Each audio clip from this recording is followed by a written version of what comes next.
धनतेरस की पौराणिक कथा। जब किसान के घर ठहर गई माँ लक्ष्मी। कार्तिक कृष्ण पक्ष की त्रयोदशी तिथि के दिन धनतेरस का पर्व पूरी श्रद्धा व विश्वास के साथ मनाया जाता है। धन्वंतरी के अलावा इस दिन देवी लक्ष्मी और धन के देवता कुबेर की पूजा करने की मान्यता है।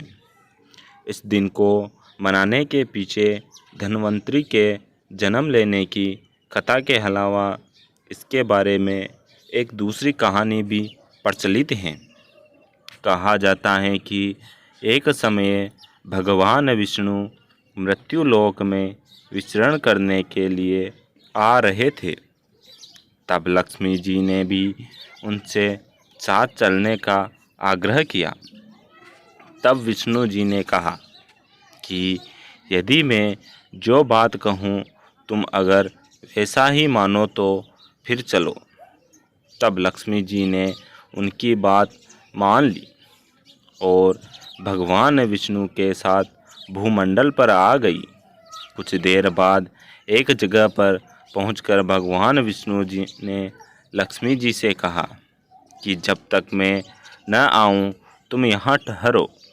मैं दक्षिण दिशा की ओर जा रहा हूँ, तुम उधर मत आना।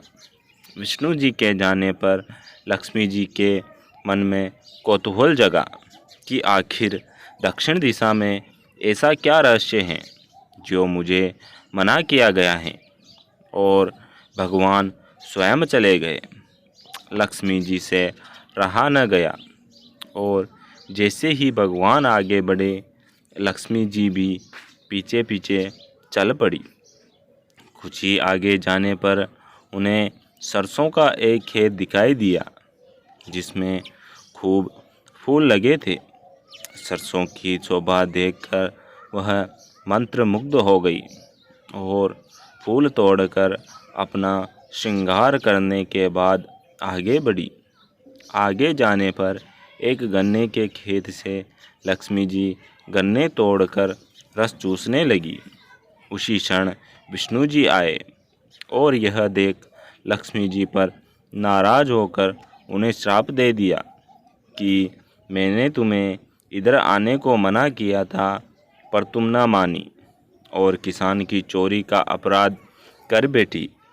अब तुम इस अपराध के जुर्म में इस किसान की 12 वर्ष तक सेवा करो। ऐसा कहकर भगवान उन्हें छोड़कर क्षीर सागर चले गए। तब लक्ष्मी जी उस गरीब किसान के घर रहने लगी। एक दिन लक्ष्मी जी ने उस किसान की पत्नी से कहा कि तुम स्नान कर पहले मेरी बनाई गई इस देवी लक्ष्मी का पूजन करो, फिर रसोई बनाना, तब तुम जो मांगोगी मिलेगा। किसान की पत्नी ने ऐसा ही किया। पूजा के प्रभाव और लक्ष्मी जी की कृपा से किसान का घर दूसरे ही दिन से अन्न धन रत्न स्वर्ण आदि से भर गया। लक्ष्मी ने किसान को धन धान्य से पूर्ण कर दिया। किसान के 12 वर्ष बड़े आनंद से कट गए। फिर 12 वर्ष के बाद लक्ष्मी जी जाने के लिए तैयार हुई। विष्णु जी लक्ष्मी जी को लेने आए तो किसान ने उन्हें भेजने से इनकार कर दिया। तब भगवान ने किसान से कहा कि इन्हें कौन जाने देता है, यह तो चंचला हैं, कहीं नहीं ठहरती। इनको बड़े बड़े रोक नहीं सके। इनको मेरा श्राप था, इसलिए 12 वर्ष से तुम्हारी सेवा कर रही थी। तुम्हारी 12 वर्ष सेवा का समय पूरा हो चुका है। किसान हठपूर्वक बोला कि नहीं, अब मैं लक्ष्मी जी को नहीं जाने दूंगा। तब लक्ष्मी जी ने कहा कि हे किसान, तुम मुझे रोकना चाहते हो तो जो मैं कहूँ वैसा करो।